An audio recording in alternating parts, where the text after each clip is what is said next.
Hi everyone! In this video, we are going to present to you our final project for the course entitled ECE34 Microprocessor System, the Assembly Programming Project using Arduino Uno.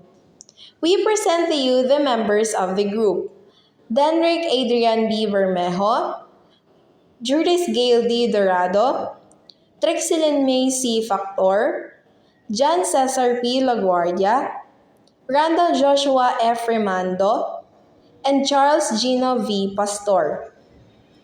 Before we proceed, let us know what is assembly programming. Assembly programming is a low-level programming approach that involves writing instructions in a language closely related to a computer's machine code. Each assembly language is specific to a particular computer architecture, reflecting the instructions that the processor can execute directly. Next, what is Arduino Uno? The Arduino Uno is an open-source microcontroller board based on the Atmega 328P, widely used for electronic projects and prototyping.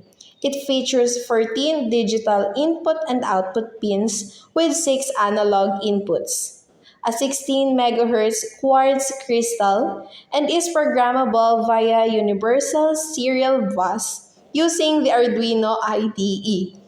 With 32 KB of flash memory, 2 KB of SRAM, and 1 KB of EEPROM. It can be powered through USB or an external power supply. So, when you create an assembly programming project using an Arduino Uno, you get to work closely with a microcontroller's hardware by directly manipulating its registers and instructions. This gives you a lot of control over how the device operates. It can be useful for projects that require high performance or when you want to learn more about how the microcontrollers work at a low level.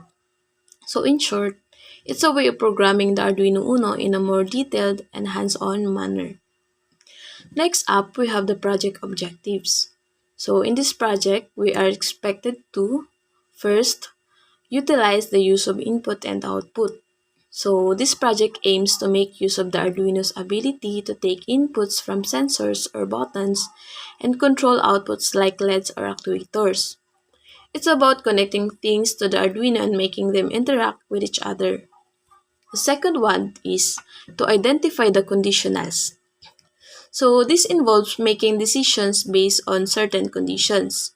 For example, you can program the Arduino to do something different if a certain condition is met.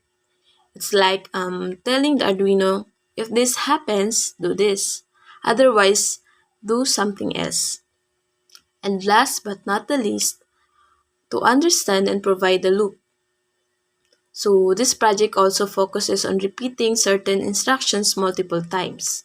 You can tell the Arduino to do something over and over again until a certain condition is met. For this assembly programming project, using the Arduino Uno, we will be using a variety of components to create an innovative and interactive system. The following materials are Arduino Uno, active buzzer, jumper cable, USB 2.0 cable type A and B, breadboard, resistor, LED, and sound sensor module. First, Arduino Uno. Uno is a microcontroller board that will be programmed in assembly language to control the various components. It has 14 digital input and output pins, of which 6 can be used as PWM outputs, 6 analog inputs, a 16 MHz quartz crystal, a USB connection, a power jack, an ICSP header, and a reset button. Next is active buzzer. Active buzzer is a small electronic components that produce a high-pitched sound when an electrical signal is applied to it. It is commonly used in Arduino projects to provide audible feedback or alerts. Next is jumper cable. Jumper cable is a flexible cable used to connect components together on a breadboard. Next is USB 2.0 cable type A and B. USB 2.0 cable type A and B is a cable used to connect the Arduino Uno to a computer for programming and data transfer. Next is breadboard. Breadboard is a construction based on prototyping electronic and a solderless board to use to a prototype and test electronic circuits. Resistor, a passive two-terminal electrical component that is used to control or limit the flow of electric current in a circuit. In Arduino projects, resistors are often used to protect components like LEDs from excessive current. LED, a light-emitting diode used to indicate the status of a circuit and are commonly used in Arduino projects to provide visual feedback or as indicators. Sound sensor module, a device that can detect sound waves and convert them into electrical signals. It is used in Arduino projects to detect sound levels or specific sound patterns. We will use these components to create a project that combines assembly programming with the Arduino Uno and other electronic components. The project will involve writing assembly code to control the components and interact with their surroundings. Without further ado, let's begin by assembling the breadboard and connecting the components, and then we will move on to writing the assembly code for the project.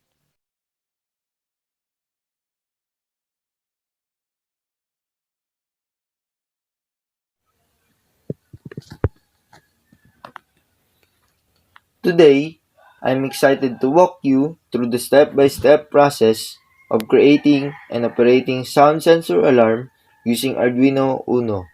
With just a handful of components, a breadboard, LED, sound sensor module, active buzzer, jumper wires, we can embark on a journey of innovation and practicality. So what are you waiting for? Let's dive into the procedures. So for our first step, we are going to make sure that we have all the materials before we start the procedure on making the sound sensor alarm using Arduino Uno. So for our second step, we are going to connect the components.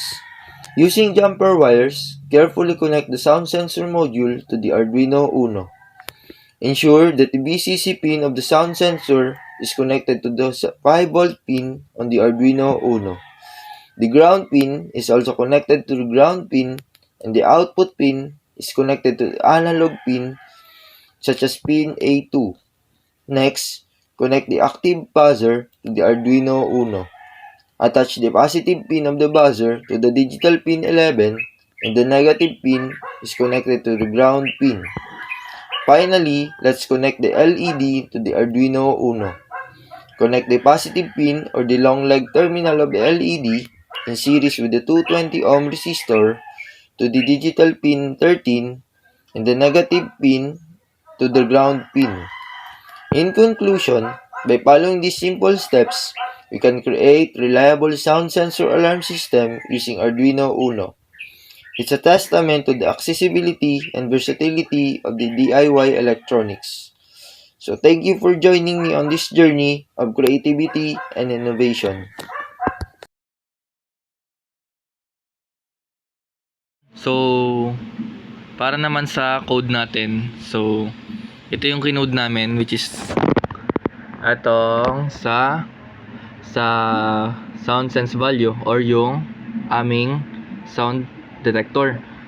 So, bago tayo pumunta sa void setup tsaka sa void loop, lagay muna natin yung mga constant variable natin, which is which is constant integer na LED pin. Yung una dyan, LED pin.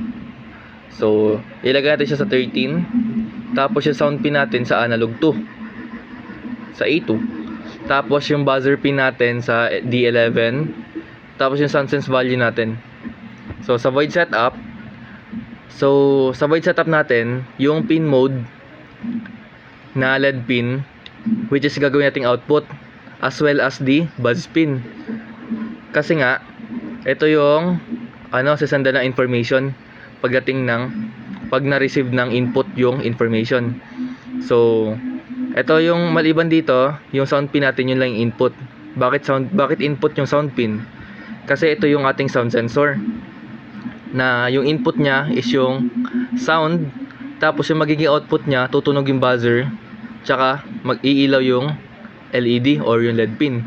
So para sa void loop natin, sa void loop, yung sound sense value natin nakalagay sa analog.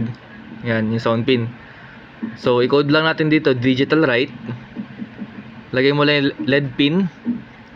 Set mo sa high para sa open. So pwede mo siya i-delay.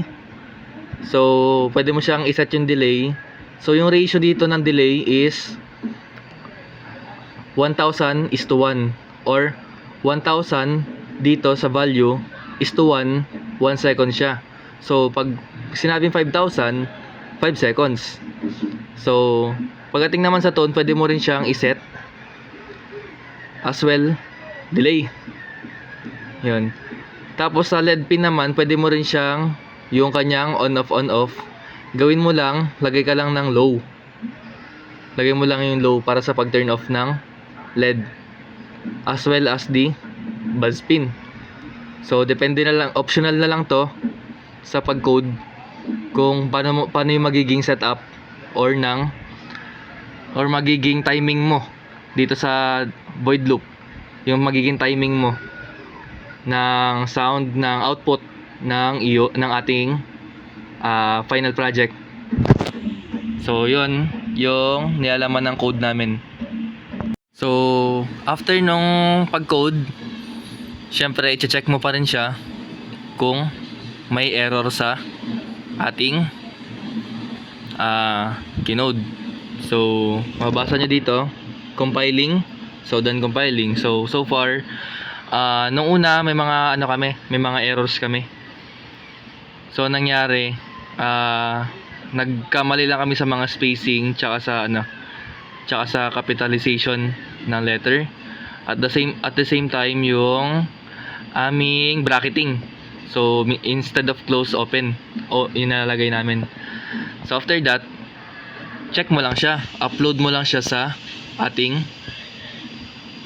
Arduino, which is kung saan nakakonect yung ating Arduino, which is sa laptop. So yun, isaset mo yung board niya, Arduino Uno. Yan, saset mo Arduino Uno.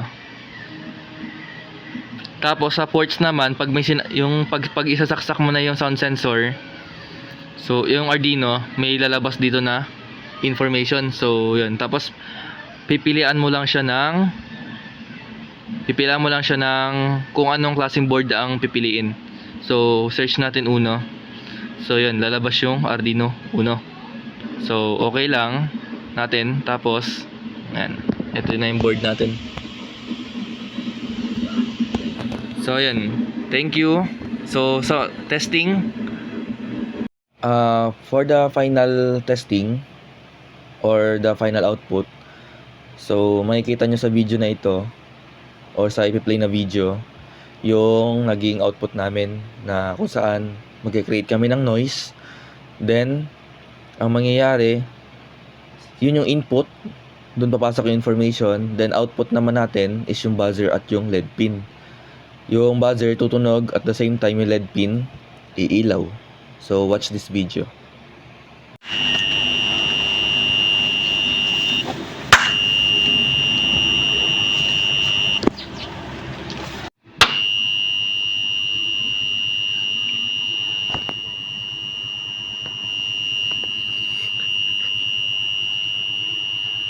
Kailangan mo ipag...